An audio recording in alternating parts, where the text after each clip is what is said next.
ಎಲ್ಲ ಜನಧ್ವನಿ ಕೇಳುಗರಿಗೂ ಕೂಡ ಕಿರಣ್ ಸಿಡ್ಲೆಹಳ್ಳಿ ಮಾಡುವ ನಮಸ್ಕಾರಗಳು. ಕಳೆದ ಸಂಚಿಕೆಗಳಲ್ಲಿ ಜಗಜ್ಯೋತಿ ಬಸವೇಶ್ವರರ ಕುರಿತು ಸಾಕಷ್ಟು ವಿಚಾರಗಳನ್ನು ನಾವು ತಿಳಿಸ್ತಾ ಬಂದಿದ್ದು, ಮುಂದುವರೆದ ಭಾಗದಲ್ಲಿ ವಿಶ್ವಗುರು, ಸಾಂಸ್ಕೃತಿಕ ನಾಯಕ ಬಸವಣ್ಣನವರ ಬಗ್ಗೆ ಒಂದಷ್ಟು ವಿಚಾರಗಳನ್ನು ತಿಳಿಸಬೇಕಾಗಿದೆ. 800 ವರ್ಷಗಳ ಹಿಂದೆ ಮೌಢ್ಯತೆಯನ್ನು ತೊರೆದು ವೈಜ್ಞಾನಿಕವಾಗಿ ವೈಚಾರಿಕವಾಗಿ ಆಲೋಚನೆ ಮಾಡುವಂತಹ ಪ್ರಸಂಗ ಎದುರಾಗಿತ್ತು ಅಂದರೆ ಅದು ಜಗಜ್ಯೋತಿ ಬಸವೇಶ್ವರರಿಂದ.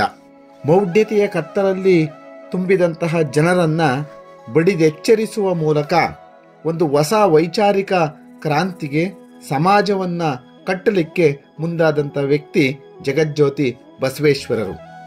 ಬಂಧುಗಳೇ, if India lives who dies and if India dies who lives. Bharat ಬದುಕಿದ್ದರೆ ಯಾರು ಸಾಯುತ್ತಾರೆ ಮತ್ತು ಭಾರತ ಸತ್ತರೆ ಯಾರು ಬದುಕುತ್ತಾರೆ.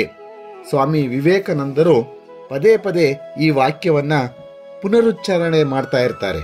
ಇದು ಭಾರತೀಯ ಜ್ಞಾನ ಪರಂಪರೆಯ ಉಳಿವು ಮತ್ತು ಮುಂದುವರಿಕೆಯ ದೃಷ್ಟಿಯಿಂದ ಅವರು ಹೇಳಿರ್ತಕ್ಕಂಥ ಮಾತು.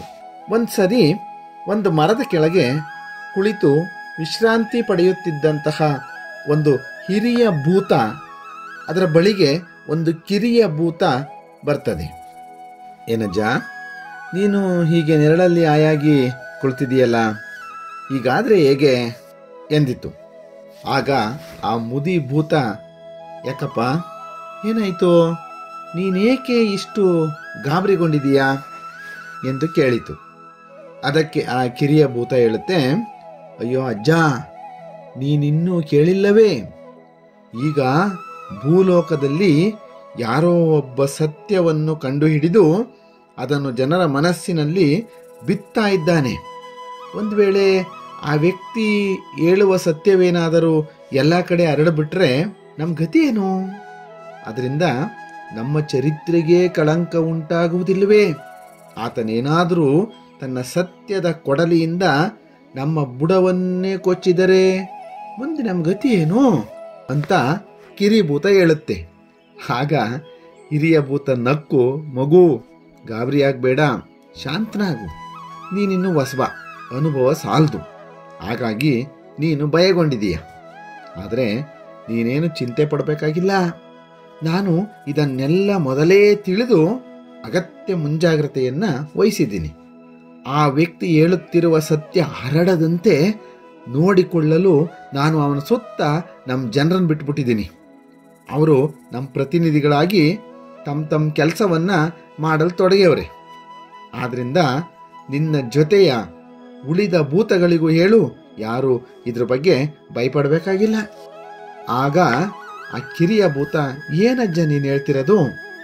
ನಾನು ಈಗ ತಾನೇ ಭೂಲೋಕದಿಂದ ಬಂದಿದ್ದೀನಿ, ಅಲ್ಲಿ ನೀನು ಹೇಳು ನಮ್ಮವ್ರು ಯಾರೂ ಕಾಣಿಸ್ಲೇ ಇಲ್ಲ ನನಗೆ ಅಂತ ಹೇಳುತ್ತೆ. ಅದಕ್ಕೆ ಹಿರಿಯ ಭೂತ, ನೋಡಪ್ಪ, ನಾನು ಯಾವುದೇ ವ್ಯವಸ್ಥೆ ಮಾಡುವಾಗ ನನ್ನದೇ ವಿಧಾನ ಬಳಸ್ತೀನಿ. ನಮ್ಮ ಜನ ಯಾರೂ ಅಲ್ಲಿ ಕಾಣಿಸಿಲ್ಲ ಎಂದೇ ಅಲ್ವೇ? ಅದು ನಿಜ. ನಾವಲ್ಲಿ ನಮ್ಮ ಭೂತ ರೂಪದಲ್ಲೇ ಇರಲಾಗಲ್ಲ. ಇದ್ದರೆ ಅವರಿಗೆ ಅನುಮಾನ ಉಂಟಾಗ್ಬಿಡುತ್ತೆ. ಭೂತ ಪ್ರೇತ ಎಂದರೆ ಈಗ ಅವರು ನಂಬೋದೂ ಇಲ್ಲ. ಆದ್ದರಿಂದ ಪಂಡಿತರು, ಪುರಾಣಕಾರರು, ಪೂಜಾರಿ ಪುರೋಹಿತರು, ಜ್ಯೋತಿಷ್ಯರು, ವಾಸ್ತುಶಾಸ್ತ್ರಿಗಳು ಇಂಥವರ ರೂಪದಲ್ಲಿದ್ದಾರೆ. ಜನ ಅವರನ್ನು ನಂಬ್ತಾರೆ, ಅವ್ರ ಮಾತಿಗೆ ಬೆಲೆ ಕೊಡ್ತಾರೆ. ಅವರೆಲ್ಲ ನಮ್ಮ ಪ್ರತಿನಿಧಿಗಳೇ, ನೀನು ಚಿಂತಿಸಬೇಕಾಗಿಲ್ಲ. ಅವರೆಲ್ಲ ದೇವರು, ಧರ್ಮ, ಶಾಸ್ತ್ರ, ಪುರಾಣ, ಸಂಪ್ರದಾಯ ಇವುಗಳ ಬಗೆಗೆ ಎಷ್ಟು ಕಥೆಗಳನ್ನು ಕಟ್ಟಿ ಅವನ್ನ ಹೇಳ್ತಾ ಸದ್ದು ಮಾಡ್ತಿದ್ದಾರಂದ್ರೆ, ಆ ಸದ್ದಿದೆಯಲ್ಲ, ಆ ಸದ್ದಲ್ಲಿ ಸತ್ಯದ ಧ್ವನಿ ಕೇಳಿಸೋದೇ ಇಲ್ಲ, ಕೇಳಿಸೋಕೆ ಸಾಧ್ಯನೂ ಇಲ್ಲ. ನಾನು ಹೇಳಿದ ಮೇಲೆ ನಮ್ಮ ಪ್ರತಿನಿಧಿ ಕೈಗಳನ್ನು ಬಲಪಡಿಸಲು ಈಗ ರಾಜಕಾರಣಿಗಳನ್ನು ಅಲ್ಲಿ ಕಳಿಸಿದ್ದೀನಿ. ಅವರೆಲ್ಲ ನಮ್ಮ ಪರವಾಗೇ ಕೆಲಸ ಮಾಡ್ತಾ ಇದ್ದಾರೆ. ನೀವೆಲ್ಲ ಸೇರಿ ಒಟ್ಟಾಗಿ ಆ ಸತ್ಯದ ಸೊಲ್ಲಡಗಿಸಬೇಕು ಎಂದು ಕಟ್ಟುನಿಟ್ಟಾದ ಸೂಚನೆಯನ್ನೂ ಕೊಟ್ಟಿದ್ದೇನೆ. ನನ್ನ ಕಾರ್ಯತಂತ್ರದಂತೆ ಈಗ ಅವರೆಲ್ಲ ನೀನು ಹೇಳಿದ ಸತ್ಯಶೋಧಕವನ್ನು ಸುತ್ತಿಕೊಂಡಿದ್ದಾರೆ. ಆ ವ್ಯಕ್ತಿ ನಮ್ಮ ಸನಾತನ ಪದ್ಧತಿ ಪರಂಪರೆಗಳನ್ನು ಅಡ್ಡಿಪಡಿಸಲು ಸಾಧ್ಯವೇ ಇಲ್ಲ. ಆತ ಏನಿದ್ದರೂ ನಮ್ಮ ಪ್ರತಿನಿಧಿಗಳಿಗೇ ಶರಣಾಗಬೇಕು, ಇಲ್ಲವೇ ಭೂಲೋಕವನ್ನೇ ಬಿಟ್ಟು ಬರಬೇಕು. ಅವನು ಹೋದ ನಂತರ ನಮ್ಮ ಉತ್ತರಾಧಿಕಾರಿಗಳಾಗಿ ಪೂಜಾರಿ, ಪುರೋಹಿತರು, ರಾಜಕಾರಣಿಗಳು ಮತ್ತು ಮಧ್ಯವರ್ತಿ ದಲ್ಲಾಳಿಗಳೇ ಅಲ್ಲಿನ ಎಲ್ಲ ವ್ಯವಹಾರಗಳನ್ನ ನೋಡ್ಕೊಳ್ತಾರೆ. ಆದ್ದರಿಂದ ನೀವಾರು ಚಿಂತಿಸಬೇಕಾಗಿಲ್ಲ, ಭೂತಗಳಿಗೆ ಭಯವಿರಬಾರದು ಅಂತ ಹಿರಿಯ ಭೂತ ಕಿರಿಯ ಭೂತಕ್ಕೆ ಹೇಳುತ್ತೆ. ಬಂಧುಗಳೇ, ಈ ಕತೆ ಒಂದು ಚಿಕ್ಕ ಮತ್ತು ಸಾಮಾನ್ಯ ಕಥೆಯಾಗಿದ್ದರೂ ಕೂಡ ಇದರಲ್ಲಿರ್ತಕ್ಕಂತಹ ಅಂಶ ಎಷ್ಟು ಮಟ್ಟಿಗೆ ಸತ್ಯತೆಯನ್ನು ಪಡ್ಕೊಂಡಿದೆ ಅಂತ ತಾವೊಮ್ಮೆ ಆಲೋಚನೆ ಮಾಡಬೇಕಾಗುತ್ತೆ. ಯಾಕೆ ಅಂದರೆ ಇದು ಸ್ವಾರಸ್ಯತ ಒಂದು ಕಲ್ಪಿತವಾದಂಥ ಪ್ರಸಂಗ ಆದರೂ ಕೂಡ 12ನೇ ಶತಮಾನದಲ್ಲಿ ನಡೆದ ವಿದ್ಯಮಾನಗಳನ್ನು ಗಮನಿಸಿದ್ರೆ ಈ ಪ್ರಸಂಗದಲ್ಲಿ ಬರುವ ಭೂತಗಳನ್ನು ಅಂದಿನ ಸನಾತನವೆನ್ನುವ ಶಕ್ತಿಗಳಿಗೂ ಸತ್ಯಶೋಧಕನನ್ನು ಬಸವಣ್ಣನವರಿಗೂ ಹೋಲಿಸಬಹುದೆಂದು ಕಾಣುತ್ತೆ. ಭೌತಿಕವಾಗಿ ಬಸವಣ್ಣನವರು ಇಂದು ನಮ್ಮ ಕಣ್ಮುಂದಿಲ್ಲ. ಇಂದಿನ ನಮ್ಮ ಧಾರ್ಮಿಕ, ಸಾಮಾಜಿಕವಾಗ್ಬೋದು, ಸಾಂಸ್ಕೃತಿಕವಾಗ್ಬೋದು, ಶೈಕ್ಷಣಿಕ, ಆರ್ಥಿಕ, ಹೀಗೆ ಎಲ್ಲ ಕ್ಷೇತ್ರಗಳಲ್ಲೂ ಆ ಭೂತಗಳು ಒಂದಲ್ಲ ಒಂದು ರೂಪದಲ್ಲಿ ಕಾಡ್ತಾ ಇರೋದನ್ನು ಇವತ್ತು ನಾವು ಕಾಣ್ತಾ ಇದ್ದೇವೆ. ನಮ್ಮದು ಸನಾತನ ಧರ್ಮವೂ ಕೂಡ ಹೌದು. ದೈವಭಕ್ತಿ, ಜೀವಾನುಕಂಪದ ಧರ್ಮ, ವಸುದೈವ ಕುಟುಂಬ, ಈ ನೀತಿಯ ಧರ್ಮ ಎಂದೆಲ್ಲ ನಾವು ಹೇಳಿಕೊಳ್ಳುವ ನಮ್ಮ ದೇಶದಲ್ಲಿ ಹಸಿವಿನಿಂದ ನರಳುತ್ತಿದ್ದ ಮಕ್ಕಳ ಸಂಕಟವನ್ನು ತಾಳಲಾರದೆ ಅಂಗಡಿಯೊಂದರಲ್ಲಿ 2 ಹಿಡಿ ಅಕ್ಕಿ ಕದ್ದನೆಂದು ಗುಡ್ಡಗಾಡಿನ ವ್ಯಕ್ತಿಯೊಬ್ಬನನ್ನು ಮರಕ್ಕಟ್ಟಿ ಸಾಯಿಸ್ತೇವೆ ನಾವು. ಬುದ್ಧ ಮಹಾವೀರರು ಸಾರಿದ ಸಹನೆ, ಅಹಿಂಸೆಯ ತತ್ವಗಳನ್ನು ಪಾಲಿಸುವ ದೇಶ ನಮ್ಮದು ಅಂತ ನಾವು ಹೆಮ್ಮೆಯಿಂದ ಹೇಳ್ಕೊಳ್ತೇವೆ. ಆದರೆ ದಲಿತನೊಬ್ಬ ಗಡ್ಡ ಮೀಸೆಗಳನ್ನು ಬಿಟ್ಟಿದ್ದನ್ನು ಸಹಿಸದೆ ಅವನ ತಲೆಯನ್ನು ಗೋಡೆಗೆ ಚಚ್ಚಿ ಹಿಂಸಿಸಿದ್ದನ್ನು ನಾವು ನೋಡ್ತೇವೆ. ವಯಸ್ಸಿಗೆ ಬಂದ ಮಗಳೊಬ್ಳು ಅನ್ಯಜಾತಿ ಹುಡುಗನನ್ನು ಪ್ರೀತಿ ಮಾಡ್ತಾಳೆ ಅನ್ನೋ ಕಾರಣಕ್ಕೆ ಆ ಹೆಣ್ಣನ್ನು ಎತ್ತ ತಂದೆ ತಾಯಿಗಳೇ ಮರ್ಯಾದಾ ಮರಣಕ್ಕೆ ತುತ್ತು ಮಾಡುವುದನ್ನು ನಾವು ಕಾಣ್ತೇವೆ. ಸಮುದಾಯದಲ್ಲಿ ಶೀಲ ಚಾರಿತ್ರ್ಯಗಳನ್ನು ಮೈಗೂಡಿಸಬೇಕಾದ ಧರ್ಮಗುರುಗಳೇ ತನ್ನ ಮಠದ ಭಕ್ತೆಯೊಬ್ಬಳ ಮೇಲೆ ಅತ್ಯಾಚಾರ ನಡೆಸಿ ಪೊಲೀಸರ ಬಂಧನಕ್ಕೆ ಒಳಗಾಗ್ತಾನೆ. ಭಕ್ತಿಗೀತೆಗಳ ಗಾಯಕನೊಬ್ಬ ಯುವ ಶ್ರೋತೃಗಳು ಕೇಳಿದ ಅಶ್ಲೀಲ ಚಲನಚಿತ್ರದ ಹಾಡೊಂದನ್ನು ಹಾಡಲು ಒಪ್ಪಲಿಲ್ಲವೆಂದು ಅವನ ಮೇಲೆ ಹಲ್ಲೆ ನಡೆಸಿ ಕೊಲ್ಲುತ್ತಾರೆ. ಆರ್ಥಿಕ ಅಥವಾ ಲೈಂಗಿಕ ಹಗರಣಗಳಲ್ಲಿ ಸಿಕ್ಕಿಬಿದ್ದರೂ ಎಗ್ಗಿಲ್ಲದೆ ಮೆರೆಯುವ ನಿರ್ಲಜ್ಜರನ್ನು ನಮ್ಮ ಮಾಧ್ಯಮಗಳು ನಿತ್ಯವೂ ಬಯಲಿಗೆಳೆಯುತ್ತಿವೆ. ಹೀಗೆ ಪ್ರಸ್ತುತ ಸಮಾಜದಲ್ಲಿ ನಡೀತಾ ಇರತಕ್ಕಂಥ ಘಟನೆಗಳನ್ನು ಎಷ್ಟು ಬೇಕಾದರೂ ಉದಾಹರಣೆಯನ್ನು ಕೊಡ್ತಾ ಹೋಗ್ಬೋದು. ನಾವೆಲ್ಲ ಇಂತಹ ಪಿತ್ತ ನೆತ್ತಿಗೇರಿದ ವಿಕೃತ ವಿದ್ಯಮಾನಗಳ ಮಧ್ಯೆಯೇ ಒಂದು ರೀತಿಯ ಅಸಹಾಯಕತೆಯನ್ನು ಅನುಭವಿಸ್ತಾ ಇದ್ದೇವೆ. ಇದು ಸತ್ಯ. ಇಂದಿನ ಈ ಅನಿಷ್ಟಗಳು 12ನೇ ಶತಮಾನದಲ್ಲಿದ್ದ ಅನಕ್ಷರತೆ, ಅಜ್ಞಾನ, ಅಂಧಶ್ರದ್ಧೆ, ರಾಜಶಾಹಿ, ಪುರೋಹಿತ ಧರ್ಮದ ಅಪವ್ಯಾಖ್ಯಾನ, ಅಪಬಳಕೆ, ದೀನ ದಲಿತರ ಶೋಷಣೆ ಇತ್ಯಾದಿ ಅವೈಚಾರಿಕ ಸ್ಥಿತಿಗತಿಗಳ ಮತ್ತೊಂದು ರೂಪಗಳಾಗಿವೆ. ಅಂದಿನ ಆ ಅನಿಷ್ಟಗಳ ವಿರುದ್ಧ ಸಂಘಟಿತ ಹೋರಾಟ ನಡೆಸಲು ಬಸವಣ್ಣನವರು ಕೈಗೊಂಡ ಮೊದಲ ಪ್ರಯತ್ನ ಅಂದರೆ ಅದು ಜನಜಾಗೃತಿ. ಅಂತಹ ಜನಜಾಗೃತಿಯ ಕೆಲಸ ಇಂದಿನ ಅಗತ್ಯವೂ ಕೂಡ ಇರೋದನ್ನು ಕಾಣ್ತಾ ಇದ್ದೇವೆ. 800 ವರ್ಷ ಕಳೆದರೂ ಕೂಡ ಇನ್ನೂ ಆ ಪದ್ಧತಿಗಳು ಹಾಗೇ ಇವೆ.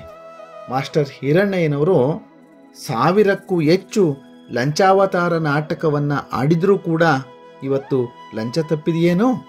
ಇಲ್ಲ, ಹಾಗೇ ಇದೆ. ಹಾಗಂತ ಅವರು ಆಡಿದ ತಪ್ಪೇ ಇಲ್ಲ. ನಮ್ಮಲ್ಲಿ ಜನಜಾಗೃತಿಗಳು ಪದೇ ಪದೇ ಮೇಲಿಂದ ಮೇಲೆ ಮೂಡಬೇಕಾದಂತಹ ಅನಿವಾರ್ಯತೆಗಳು ಇದೆ. ಅದಕ್ಕೆ ಒಂದು ಬುನಾದಿಯನ್ನು ಹಾಕಿಕೊಟ್ಟಂತಹ ಮಹಾತ್ಮರು ಅಂದರೆ ಜಗಜ್ಯೋತಿ ಬಸವೇಶ್ವರರು. ಈ ಜನಜಾಗೃತಿಯ ಮಣಿಹಕ್ಕೆ ನಾವು ಬಸವಾದಿ ಶರಣರ ವಿಚಾರಧಾರೆ ಮತ್ತು ಮಾರ್ಗಕ್ರಮಗಳಿಗೆ ಶರಣು ಹೋಗಬೇಕಾಗ್ತದೆ. ಶತಮಾನಗಳಿಂದ ಶಾಸ್ತ್ರ, ವೇದ, ಸಂಸ್ಕೃತಿ ಅಡ್ಡಪಲ್ಲಕ್ಕಿಯಲ್ಲಿ ಮೆರೆಯುತ್ತಿದ್ದ ಮತ್ತು ಮಾನವ ಘನತೆ ಸಮಾನತೆಗಳಿಗೆ ಹೀನಾಯ ಸ್ಥಿತಿಯನ್ನು ಉಂಟು ಮಾಡಿದ್ದ ಸನಾತನವೆನ್ನುವ ಧಾರ್ಮಿಕ ಮತ್ತು ಸಾಮಾಜಿಕ ವ್ಯವಸ್ಥೆಯನ್ನು ಧಿಕ್ಕರಿಸಿ ಇತಿಹಾಸದಲ್ಲೇ ಅಪೂರ್ವವೆನಿಸಿದ ವೈಚಾರಿಕ ನೆಲೆಗಟ್ಟಿನ ಸಮಾಜ ವ್ಯವಸ್ಥೆಯನ್ನು ಅಸ್ತಿತ್ವಕ್ಕೆ ತಂದವರು ಬಸವಣ್ಣನವರು. ಅದರಲ್ಲೂ 800 ವರ್ಷಗಳ ಹಿಂದೆ ಅಂತ ನಾನು ಮತ್ತೊಮ್ಮೆ ಹೇಳಲಿಕ್ಕೆ ಇಷ್ಟಪಡ್ತೇನೆ. ಅವರ ಸಂದೇಹ ಅಂದಿಗಿಂತ ಇಂದು ಹೆಚ್ಚು ಪ್ರಸ್ತುತವೆಂಬುದನ್ನು ಮನಗಂಡೇ ಪ್ರಸ್ತುತ ನಮ್ಮ ಕರ್ನಾಟಕ ಸರ್ಕಾರ ಬಸವಣ್ಣನವರನ್ನು ವಿಶ್ವಗುರು ಬಸವಣ್ಣ ಸಾಂಸ್ಕೃತಿಕ ನಾಯಕ ಎಂದು ಅಂಗೀಕಾರ ಮಾಡಿದೆ. ಅಧಿಕೃತ ಘೋಷಣೆ ಮಾಡಿರುವುದು ಒಂದು ಐತಿಹಾಸಿಕ ಮಹತ್ವವನ್ನು ಪಡೆಯುತ್ತದೆ. ಇದಕ್ಕಾಗಿ ನಾವು ರಾಜ್ಯದ ಮುಖ್ಯಮಂತ್ರಿಗಳನ್ನು ಅಭಿನಂದಿಸ್ಬೋದು, ಅವರಿಗೆ ಒಂದು ಕೃತಜ್ಞತೆಯನ್ನು ಸಲ್ಲಿಸಬೇಕಾಗ್ತದೆ. ಸೀಮಿತವೆನಿಸಿದರೂ ತನ್ನ ತಿಳುವಳಿಕೆಯಲ್ಲಿ ಹೇಳುವುದಾದರೆ ಬಹುಶಃ ಬಸವಣ್ಣನವರು ಮತ್ತು ಅವರ ವಚನಗಳನ್ನು ಕುರಿತು ಇದುವರೆಗೆ ನಡೆದಿರುವಷ್ಟು ಚರ್ಚೆ, ಚಿಂತನೆ, ಅಧ್ಯಯನ, ಸಂಶೋಧನೆಗಳು, ವ್ಯಾಖ್ಯಾನ, ವಿಮರ್ಶೆಗಳು, ಗೋಷ್ಠಿ, ಉಪನ್ಯಾಸಗಳು, ಪ್ರಕಟಣೆ, ಪ್ರಸಾರಗಳು ಬೇರಾವ ಸಾಹಿತ್ಯ ಪ್ರಕಾರದ ಬಗೆಗೂ ನಡೆದಿರುವುದಿಲ್ಲ. ಇದನ್ನು ಬಹಳ ಹೆಮ್ಮೆಯಿಂದ ಹೇಳ್ಬೋದು. ಅದಕ್ಕೆ ಕಾರಣ ಬಸವಣ್ಣನವರ ವೈಚಾರಿಕತೆ, ಅವರ ವಚನಗಳ ವೈಶಿಷ್ಟ್ಯಗಳು. ಬಸವಣ್ಣನವರು ಜನಸಾಮಾನ್ಯರೊಡನೆ ತಮ್ಮನ್ನು ತಾವು ಗುರುತಿಸಿಕೊಂಡರೂ ಅವರ ಲೋಕಪ್ರಜ್ಞೆ ಬಹಳ ಅದ್ಭುತವಾದ್ದು. ಸೃಷ್ಟಿಯ ಬೆರಗನ್ನು ಅವರು ಅನುಭವಿಸಿದ ರೀತಿ ಅನನ್ಯವಾಗಿರ್ತಕ್ಕಂಥದ್ದು. ಹಾಗೆಯೇ ಲೋಕ ಜೀವನದ ಬಗೆಗೆ ಅವರಿಗೆ ಅಷ್ಟೇ ವಿಶ್ವಾಸವೂ ಕೂಡ ಇತ್ತು ಅಂತ ಹೇಳಿದ್ರೆ ತಪ್ಪಾಗಲಿಕ್ಕಿಲ್ಲ. ಪ್ರಜಾಪ್ರಭುತ್ವ, ಮಹಿಳಾ ಸಬಲೀಕರಣ, ಆರ್ಥಿಕ ಚಿಂತನೆ, ಮಾನವ ಹಕ್ಕುಗಳು ಮೊದಲಾದ ವಿಷಯಗಳಂತೂ ಪ್ರಚಲಿತ ವಿದ್ಯಮಾನಗಳ ಸಂದರ್ಭದಲ್ಲಿ ವಿಶ್ವಗುರು ಬಸವಣ್ಣ ಸಾಂಸ್ಕೃತಿಕ ನಾಯಕ ಘೋಷಣೆ ಅತ್ಯಂತ ಹೆಚ್ಚು ಮಹತ್ವವನ್ನು ಪಡೆಯುತ್ತವೆ. ಸಂಬಂಧಪಟ್ಟ ನೀತಿ ನಿರೂಪಕರ ಮರು ಚಿಂತನೆಗೆ ಪ್ರೇರಣೆಯನ್ನು ನೀಡುತ್ತವೆ. ಬಸವಣ್ಣನವರದ್ದು ಮನೋರಂಜನೆಯ ಸಾಹಿತ್ಯವಲ್ಲ, ಆತ್ಮಾನುಸಂಧಾನದ ಆವಿಷ್ಕಾರ ಅಂತ ಹೇಳಿದ್ರೆ ತಪ್ಪಾಗಲಾರದು. ಅದು ಅವರ ಮನದಿಂದ ಮೂಡಿ ಬಂದಿದ್ದಲ್ಲ, ಹೃದಯದಿಂದ ಹೊರಹೊಮ್ಮಿದ್ದು. ಅದು ಕೇವಲ ಅಕ್ಷರ ಜ್ಞಾನದ ಉತ್ಪನ್ನವಲ್ಲ, ಅನುಭವ ಜ್ಞಾನದ ಉದ್ಘೋಷ ಅಂತಲೇ 900 ವರ್ಷಗಳ ಹಿಂದಿನ ಕಾಲಮಾನವಾದದ್ದಾದರೂ ಇಂದಿನ ಮತ್ತು ಮುಂದಿನ ಕಾಲದ ವೈಚಾರಿಕ ಒರೆಗಲ್ಲಿಗೆ ಸಲ್ಲುವ ಸಾಹಿತ್ಯ ಬಸವಾದಿ ಶರಣರ ಸಾಹಿತ್ಯವಾಗಿದೆ. ಈ ಹಿನ್ನೆಲೆಯನ್ನು ಆಲೋಚನೆ ಮಾಡಿದಂತಹ ನಮ್ಮ ಸರ್ಕಾರ ಸ್ವತಂತ್ರ ಭಾರತವು ಅಂಗೀಕರಿಸಿರುವ ಪ್ರಜಾಸತ್ತಾತ್ಮಕ ಸಂವಿಧಾನದ ಯಶಸ್ಸಿಗೆ ಪೂರಕವಾಗಿ ಶರಣ ಚಿಂತನೆಯ ಫಲವಾದ ವಚನ ಸಂವಿಧಾನದ ಅನುಷ್ಠಾನದ ಒಂದು ಮಹತ್ವದ ನಿಜವಾದ ಹೆಜ್ಜೆಯೇ ವಿಶ್ವಗುರು ಬಸವಣ್ಣ ಸಾಂಸ್ಕೃತಿಕ ನಾಯಕ ಘೋಷಣೆ. ಇಂತಹ ಶರಣ ಚಿಂತನೆಗೆ ಪ್ರಮುಖವಾದಂತಹ ವೇದಿಕೆಯಾಗಿದ್ದು ಅನುಭವ ಮಂಟಪ. ಅನುಭವ ಮಂಟಪ ಎಂಬ ಮಾತು ಮಾನವ ಧರ್ಮ ವಿಕಾಸದ ಇತಿಹಾಸದಲ್ಲಿ ಒಂದು ಅಪೂರ್ವವಾದ ವಿಶಿಷ್ಟ ಕೊಡುಗೆಯಾಗಿ ಪರಿಣಮಿಸಿದೆ. ಆ ಮಾತಿನ ಸುತ್ತ ಕ್ರಾಂತಿಕಾರಕವಾದ ಸಾಮಾಜಿಕ ಪರಿವರ್ತನೆ, ಸರ್ವೋದ್ಧಾರಕವಾದ ಧಾರ್ಮಿಕ ಸಮತೆ, ಉಜ್ವಲವಾದ ಆಧ್ಯಾತ್ಮಿಕ ಅನುಭವ ಇವುಗಳಿಂದ ಮುಪ್ಪುರಿಗೊಂಡ ಶಕ್ತಿಯ ಪರಿವೇಶ ವ್ಯಾಪಿಸಿದೆ. ಅದರ ಸ್ವರೂಪ, ಕಾರ್ಯಕ್ಷೇತ್ರ, ಕಾರ್ಯವಿಧಾನ, ಸಾಧನೆ ಮತ್ತು ಸಿದ್ಧಿಗಳನ್ನು ಗಮನಿಸಿದಾಗ ಇದು ನಮಗೆ ಬಹಳ ಸ್ಪಷ್ಟವಾಗ್ತದೆ. ಅನುಭವ ಮಂಟಪವನ್ನು ಕುರಿತು ಬಸವಣ್ಣನವರು ಹೇಳ್ತಾರೆ, ಅನುಭಾವವಿಲ್ಲದವನ ಭಕ್ತಿ ಅನುವಿಂಗೆ ಬಾರದು, ಅನುಭಾವವಿಲ್ಲದ ಲಿಂಗ ಸಮರಸ ಸುಖವನ್ನೀಯದು, ಅನುಭಾವವಿಲ್ಲದ ಪ್ರಸಾದ ಪರಿಣಾಮವ ಕೊಡದು. ಅನುಭಾವವಿಲ್ಲದ ಅರಿಯಬಾರದು. ತನ್ನಲ್ಲಿ ತಾ ಸನ್ನಿಹಿತವುಳ್ಳರೆ ಶಿವ ಶರಣರ ಸಂಗವೇತಕ್ಕೆನಲುಂಟೆ. ಕೂಡಲ ಸಂಗಮ ದೇವಯ್ಯ, ನಿಮ್ಮ ಅನುಭಾವವ ಮಾತಿನ ಮತನವೆನ್ನಬಹುದೇ ಅನ್ನುವಂತಹ ಬಸವಣ್ಣನವರ ಮಾತಿನಲ್ಲಿ ನಾವು ಈ ಅರ್ಥವನ್ನು ಕಾಣ್ತೇವೆ. ಅನುಭವ ಮಂಟಪದ ಅಸ್ತಿತ್ವದ ವಿಚಾರವಾಗಿ ನಮ್ಮಲ್ಲಿ ಕೆಲವರು ಸಂದೇಹವನ್ನೂ ಮಾಡಿರೋದುಂಟು. 15ನೇ ಶತಮಾನದಲ್ಲಿ ಪ್ರಭುಲಿಂಗ ಲೀಲೆ ಅನಂತರ ಶೂನ್ಯ ಸಂಪಾದನೆಗಳಿಂದ ಅನುಭವ ಮಂಟಪದ ಕಲ್ಪನೆಗೆ ಚಾಲನೆ ಬಂತಂತಲೂ ಅದಕ್ಕೆ ಹಿಂದೆ ಅದರ ಕಲ್ಪನೆಯೇ ಇರಲಿಲ್ಲವೆಂದು ಅಭಿಪ್ರಾಯಪಟ್ಟಿರೋದನ್ನು ನಾವು ಕಾಣ್ತೇವೆ. ಆದರೆ ಇಂತಹ ಎಲ್ಲ ಅಭಿಪ್ರಾಯಗಳನ್ನು ಶ್ರೀ ಉತ್ತಂಗಿ ಚೆನ್ನಪ್ಪ ಅವರು ಕೂಲಂಕುಷವಾಗಿ ವಿವೇಚಿಸಿ ಸಂದೇಹಕ್ಕೆಡೆ ಇಲ್ಲದಂತೆ ಅದರ ಐತಿಹಾಸಿಕತೆಯನ್ನು ಸ್ಥಾಪಿಸಿದ್ದಾರೆ. ಈ ವಿಷಯವನ್ನು ಕುರಿತು ಅನುಭವ ಮಂಟಪದ ಐತಿಹಾಸಿಕತೆ ಎಂಬ ಒಂದು ಗ್ರಂಥವನ್ನೇ ಬರೆದಿರೋದನ್ನು ನಾವು ನೋಡ್ತೇವೆ. ಅನುಭವ ಮಂಟಪದ ಐತಿಹಾಸಿಕತೆಯನ್ನು ಸಂದೇಹಿಸಿದವರಲ್ಲಿ ಒಂದು ಅಭಿಪ್ರಾಯ ಪ್ರಧಾನವಾಗಿದ್ದಂತೆ ಕಾಣುತ್ತದೆ. ಅದೊಂದು ದೊಡ್ಡ ಕಟ್ಟಡ, ಅದರಲ್ಲೊಂದು ಮಂಟಪ, ಮೇಲೊಂದು ಬೋರ್ಡು ಎಂಬ ಮನೋಭಾವನೆಯೋ ಅಥವಾ ಆಧುನಿಕ ಸಂಘ ಸಂಸ್ಥೆಗಳ ಕಲ್ಪನೆಯೋ ಬರೋ ಥರ ಕಾಣ್ತದೆ. ಆದರೆ ಉತ್ತಂಗಿಯವರು ಅನುಭವ ಮಂಟಪದ ಕಲ್ಪನೆಯನ್ನು ಸರಿಯಾದ ರೀತಿಯಲ್ಲಿ ಗುರುತಿಸಿರೋದನ್ನು ನಾವು ಕಾಣ್ತೇವೆ. ಅದು ಹೇಗೆ ಅಂದರೆ, ಅನುಭವದ ವಿನಿಮಯಕ್ಕಾಗಿ ಶಿವಾನುಭವಿಗಳು ಯಾವ ಸ್ಥಳದಲ್ಲಿ ಸಭೆಯಾಗಿ ಕೂಡಿ ಬರುವರೋ ಅದೇ ಅನುಭವ ಮಂಟಪ. ಅದಕ್ಕೆ ನಿರ್ದಿಷ್ಟವಾದಂತಹ ಜಾಗ ಅನ್ನೋದಿಲ್ಲ. ಇದಕ್ಕೆ ಕಲ್ಲಿನಿಂದ ಕಟ್ಟಿದ 4 ಗೋಡೆಗಳಾಗಲಿ ಭವ್ಯವಾದ ಮಂದಿರವಾಗಲಿ ಅದರ ಮುಂದೆ ಅನುಭವ ಮಂಟಪವೆಂದು ದೊಡ್ಡ ಅಕ್ಷರಗಳಿಂದ ಕೆತ್ತಿದ ಒಂದು ಬೋರ್ಡ್ ಆಗಲಿ ಇರುವ ಅಗತ್ಯವೇ ಇಲ್ಲ. ಇದನ್ನು ಮನದಟ್ಟು ಮಾಡಿಕೊಂಡ್ರೆ ಅನುಭವ ಮಂಟಪದ ಸ್ವರೂಪವನ್ನು ನಾವು ಸ್ಪಷ್ಟವಾಗಿ ಕಂಡುಕೊಳ್ಬೋದಾಗಿದೆ. ಬಸವಣ್ಣನವರು ಇದರ ಮಹತ್ವವನ್ನು ದೇಶದ ನಾನಾ ಭಾಗಗಳಿಗೆ ಕೊಡೋದಕ್ಕೋಸ್ಕರ ಶಿವಾನುಭವಿಗಳು ಕಲ್ಯಾಣ ಪಟ್ಟಣಕ್ಕೆ ಬರುವಂತೆ ಮಾಡಿರೋದನ್ನು ನಾವು ಅಲ್ಲಿ ಕಾಣ್ತೇವೆ.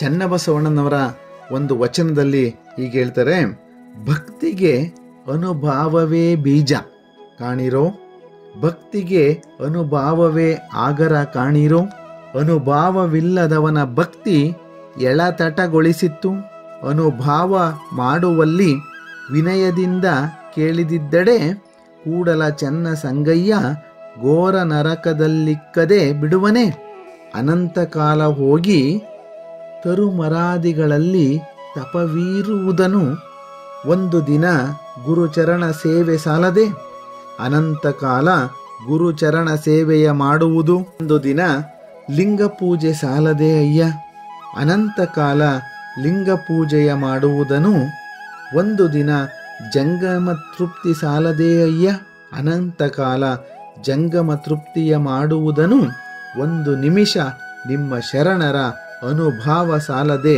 ಕೂಡಲ ಸಂಗಮದೇವ. ಈ ಮೊದಲಾದ ವಚನಗಳಲ್ಲಿ ಅನುಭಾವ ಎಂಬುದಕ್ಕೆ ಅನುಭಾವಗೋಷ್ಠಿ, ವಿಚಾರ ಮಂಥನ ಎಂಬರ್ಥವನ್ನೇ ನಾವು ಕಾಣ್ತೇವೆ. ಇಂತಹ ಗೋಷ್ಠಿಗಳು ನಡೆಯುತ್ತಿದ್ದ ಸ್ಥಳವನ್ನೇ ನಾವು ಅನುಭವ ಮಂಟಪ ಅನ್ನೋ ಅರ್ಥದಲ್ಲಿ ಕರೆದಿದ್ದೀವಿ.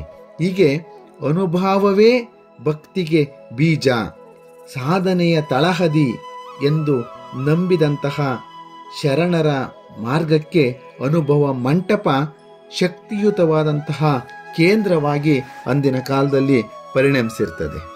ಅನುಭವ ಮಂಟಪ ಅನುಭವಿಗಳ ಕೂಟವಾಗಿತ್ತು. ಅಲ್ಲಿ ನಡೀತಾ ಇದ್ದುದು ಶಾಸ್ತ್ರದಲ್ಲಿ ಹೇಳಿದ ಸಂಪ್ರದಾಯದ ಮಾತುಗಳ ಜಿಜ್ಞಾಸೆಯಲ್ಲ. ತಮ್ಮ ಸಾಧನೆಯ ಮಾರ್ಗದಲ್ಲಿ ತಲೆದೋರಿದ ಸಂದೇಹಗಳನ್ನು, ಮೂಡಿದ ಸಮಸ್ಯೆಗಳನ್ನು, ತಮ್ಮ ಅನುಭವವನ್ನು ಆಧಾರವಾಗಿಟ್ಟುಕೊಂಡು ಚರ್ಚೆಯನ್ನು ಅಲ್ಲಿ ಮಾಡ್ತಾ ಇದ್ರು. ಕಾಯಕದ ಚರ್ಚೆಯನ್ನು ಕುರಿತು ಒಂದು ಸನ್ನಿವೇಶವನ್ನು ತೆಗೆದುಕೊಳ್ಳಬಹುದು. ಅದು ಆಯ್ದಕ್ಕಿ ಮಾರಯ್ಯನ ಸನ್ನಿವೇಶ. ಅನುಭವ ಮಂಟಪದಲ್ಲಿ ನಡೀತಾ ಇದ್ದ ವ್ಯಾಪಕವಾದ ಚರ್ಚೆಗಳಲ್ಲಿ ಒಂದು ಪ್ರಮುಖವಾದ ಮುಖವನ್ನು ಈ ಪ್ರಸಂಗ ನಮಗೆ ತೋರಿಸಿಕೊಡೋದನ್ನು ಕಾಣ್ತೇವೆ. ಮಹಾಮನೆಯ ಮುಂದೆ ಅಲ್ಲಲ್ಲಿ ಚೆಲ್ಲಿದ್ದಂತಹ ಅಕ್ಕಿಯನ್ನ ಆಯ್ದು ತರೋದು ಮಾರಯ್ಯನ ಕೆಲಸ ಆಗಿರುತ್ತೆ. ಆತ ಕೈಗೊಂಡ ಆ ಕಾಯಕದ ಹಿಂದೆ ಉದಾತ್ತವಾದಂತಹ ಒಂದು ಮನೋಧರ್ಮವನ್ನು ನಾವು ಕಾಣಬಹುದು. ದೇಹಕ್ಕೆ ಶಕ್ತಿಯನ್ನು ಕೊಟ್ಟು ಎಲ್ಲ ಸಾಧನೆಗೂ ಮೂಲಭೂತವಾದ ಜೀವ ರಸವನ್ನೀಯುವ ಆಹಾರ ಧಾನ್ಯವನ್ನು ವ್ಯರ್ಥವಾಗಿ ಚೆಲ್ಲಬಾರದು. ಒಂದೊಂದು ಅಕ್ಕಿಯ ಕಾಳು ಪವಿತ್ರವಾಗಿರ್ತಕ್ಕಂಥದ್ದು, ಅದು ಚೆಲ್ಲಿ ಹಾಳಾಗಬಾರದು ಅನ್ನೋದನ್ನು ಸೂಚಿಸುವಂತೆ ಅಕ್ಕಿ ಆಯುವ ಕಾಯಕವನ್ನು ಕೈಗೊಂಡಿದ್ದವನು ಮಾರಯ್ಯ. ಒಮ್ಮೆ ಅನುಭವ ಮಂಟಪದಲ್ಲಿ ಮಾರಯ್ಯ ಕಾಯಕವನ್ನು ಕುರಿತು ತನ್ನ ಅಭಿಪ್ರಾಯವನ್ನು ಗೋಷ್ಠಿಯ ಮುಂದಿಡ್ತಾನೆ. ಕಾಯಕದಲ್ಲಿ ನಿರತನಾದರೆ ಗುರುದರ್ಶನವಾದರೂ ಮರೆಯಬೇಕು, ಲಿಂಗ ಪೂಜೆಯಾದರೂ ಮರೆಯಬೇಕು, ಜಂಗಮ ಮುಂದಿದ್ದಡೂ ಹಂಗು ಹರಿಯಬೇಕು. ಕಾಯಕವೇ ಕೈಲಾಸವಾದ ಕಾರಣ ಅಮರೇಶ್ವರ ಲಿಂಗವಾಯಿತಾದಡೂ ಕಾಯಕದೊಳಗೂ. ಕಾಯಕವೇ ಕೈಲಾಸವೆಂಬ ಬಸವಣ್ಣನವರ ಮಾತನ್ನ ಆಧಾರವಾಗಿಟ್ಟುಕೊಂಡು ಗುರುಲಿಂಗ ಜಂಗಮಗಳಿಗಿಂತ ಕಾಯಕ ನಿಷ್ಠೆಗೇ ಹೆಚ್ಚು ಮಹತ್ವ ಕೊಡಬೇಕೆಂಬ ತನ್ನ ಅಭಿಪ್ರಾಯವನ್ನ ಹೇಳ್ತಾನೆ ಆಯ್ದಕ್ಕಿ ಮಾರಯ್ಯ. ಕಾಯಕ ಒಂದರಲ್ಲಿಯೇ ಎಲ್ಲವೂ ಸಿದ್ಧಿಸುವ ಹಾಗಿದ್ದರೆ ತ್ರಿವಿಧ ದಾಸೋಹವೇಕೆ ಎಂಬುದು ಆತನ ಸಂದೇಹ. ಕಾಯಕ ಎಂಬ ಮಾತಿನ ಅರ್ಥವ್ಯಾಪ್ತಿಯನ್ನು ಮರೆತಾಗ ಸಂದೇಹ ತಲೆದೋರುವುದು ಸಹಜವಾದ್ದೇ. ಅದನ್ನು ಅರಿತ ಅಲ್ಲಮ ಅವನ ಸಂದೇಹವನ್ನು ಹೋಗಲಾಡಿಸ್ತಾನೆ. ಕಾಯಕವೆಂದರೆ ಉದರ ನಿಮಿತ್ತ ಕೈಗೊಂಡ ಉದ್ಯೋಗವಷ್ಟೇ ಅಲ್ಲ, ನಮ್ಮ ದೇಹ ಶ್ರಮದಿಂದಲೇ ನಮ್ಮ ಬದುಕು ನಡೆಯಬೇಕು ನಿಜ. ಆದರೆ ಕಾಯಕ ಎಂಬುದರ ಅರ್ಥ ಅಷ್ಟೇ ಅಲ್ಲ, ತಾನು ಕೈಗೊಂಡ ಉದ್ಯೋಗ ಸಮಾಜಕ್ಕೆ ಹಾನಿಕಾರಕವಾಗಬಾರದು. ಎಂತಹ ಅದ್ಭುತ ಸಂದೇಶ ನೋಡಿ. ನಾವು ದುಡಿತೀವಿ ಅಂತ ಹೋಗಿ ಸಮಾಜಘಾತಕ ಕೆಲಸವನ್ನ ಮಾಡಬಾರದು. ದುಡಿಯೋದೇನ ಚೆನ್ನಾಗಿ ದುಡಿತೀವಿ, ಆದರೆ ಆ ದುಡಿಮೆಯ ಫಲ ಇದೆಯಲ್ಲ ಅದು ಎರಡು ಮುಖವಾದ್ದು. ಒಂದು ನಮ್ಮನ್ನು ನೋಡುತ್ತೆ, ಇನ್ನೊಂದು ಪ್ರೊಡಕ್ಟಿವಿಟಿ ಉತ್ಪಾದಕತೆ, ಅದು ಸಮಾಜವನ್ನು ನೋಡುತ್ತೆ. ಎರಡೂ ಶುದ್ಧವಾಗಿರಬೇಕು ಅನ್ನೋ ಒಂದು ಸಂದೇಶವನ್ನ ಅಲ್ಲಮ ಪ್ರಭುಗಳು 12ನೇ ಶತಮಾನದಲ್ಲಿ ನಮಗೆ ಈ ಒಂದು ಸಂದೇಶವನ್ನ ಕೊಟ್ಟಿರೋದನ್ನು ಕಾಣ್ತೇವೆ. ನಾವು ಕೈಗೊಂಡ ಉದ್ಯೋಗ ಸಮಾಜಕ್ಕೆ ಹಾನಿಕಾರಕವಾಗಿರಬಾರ್ದು, ಸಮಾಜದ ಅವಶ್ಯಕತೆಯನ್ನ ಅದು ಪೂರೈಸುವಂತಿರಬೇಕು. ಅಲ್ಲದೆ ಅದರ ಫಲ ತನಗೆ ಮಾತ್ರ ಅಲ್ಲದೆ ಸಮಾಜಕ್ಕೂ ಕೂಡ ದಕ್ಕುವಂತಾಗಬೇಕು, ದೊರೆಯಬೇಕು. ಆ ಮೂಲಕ ತನ್ನ ಸ್ವಾರ್ಥ ಅಳಿದು ವಿಶ್ವಶಕ್ತಿ ಹೆಚ್ಚಾಗಿ ಅಂತರಂಗದೊಳಗೆ ಇಳಿದು ಬರಬೇಕು ಅನ್ನೋದು ಈ ಚಿಂತನೆ. ಈ ನಿರ್ಲಿಪ್ತ ಸ್ಥಿತಿಯಿಂದ ಮಾಡಿದ ಕೆಲಸ ಕಾಯಕ ಆಗ್ತದೆ. ಈ ನಿಲುವನ್ನು ಪಡೆಯಲು ಬಹಿರಂಗದ ಆಚರಣೆಗಳಿಗೂ ಅವಶ್ಯಕ, ತ್ರಿವಿಧ ದಾಸೋಹವೂ ಅವಶ್ಯಕ ಅನ್ನುವಂತಹ ಮಾತನ್ನ ಅಲ್ಲಮ ಪ್ರಭುಗಳು ಹೇಳ್ತಾರೆ ಮತ್ತು ಎಚ್ಚರವನ್ನ ನೀಡ್ತಾರೆ. ಮಾಡಿಹೆ ಹೆನ್ನೆಂಬನ್ನ ಬರ ತನ್ನ ಅವಧಿಗೆ ಬಂದುದನರಿವ ಪರಿ ಇನ್ನೆಂತೋ ಅಗಸ ನೀರಡಸಿ ನಿಂದಂತೆ ಆಗಬೇಡ ಗುಹೇಶ್ವರ ಲಿಂಗವನರಿವುದಕ್ಕೆ ಮಾರಯ್ಯ. ಅಗಸ ನೀರಿನ ಬಳಿಯಲ್ಲಿಯೇ ಇದ್ದರೂ ಬಾಯಾರಿ ಬಳಲುವಂತೆ ಆಗಬಾರದು. ನಮ್ಮ ಕಾಯಕ ನಿಷ್ಠೆ ನಿರಹಂಕಾರಕ್ಕೆ ಸಾಧನವಾಗಬೇಕು. ನಾನು ಎಂಬುದು ಅಳಿಯುವುದಕ್ಕೆ ಸಹಾಯವಾಗಬೇಕು. ನಾವು ಕರ್ಮಗಳನ್ನು ಮಾಡುತ್ತಿದ್ರೂ ಅದಕ್ಕೆ ಅತೀತವಾದ ಇನ್ನೊಂದನ್ನು ಅರಿಬೇಕು ಅನ್ನೋದು ಪ್ರಭುಗಳ ನಿಲುವಾಗಿತ್ತು. ಮಾಡುವ ಮಾಟದಿಂದವೇ ಬೇರೊಂದನರಿಯಬೇಕು, ಅರಿವಿಗೆ ನೆಮ್ಮುಗೆ ಒಡಗೂಡಿದ ಬಳಿಕ ಬಯಲ ಭ್ರಮೆಯ ಕಳೆದು ನಮ್ಮ ಗುಹೇಶ್ವರ ಲಿಂಗದಲ್ಲಿ ನಿಜ ಪದವ ಐದುವುದು ಮಾರಯ್ಯ. ಅದರ ಜೊತೆಗೆ ಇನ್ನೊಂದು ವಚನವನ್ನು ಹೇಳ್ತಾರೆ, ಆಸೆ ಎಂಬುದು ಅರಸಿಂಗಲ್ಲದೆ ಶಿವಭಕ್ತರಿಗುಂಟೆ ಅಯ್ಯ. ರೋಷವೆಂಬುದು ಯಮದೂತರಿಗಲ್ಲದೆ ಅಜಾತರಿಗುಂಟೆ ಅಯ್ಯ. ಈ ಸಕ್ಕಿ ಆಸೆ ನಮಗೇಕೆ ಈಶ್ವರನೊಪ್ಪ. ಮಾರಯ್ಯ ಪ್ರಿಯ ಅಮರೇಶ್ವರ ಲಿಂಗಕ್ಕೆ ದೂರ.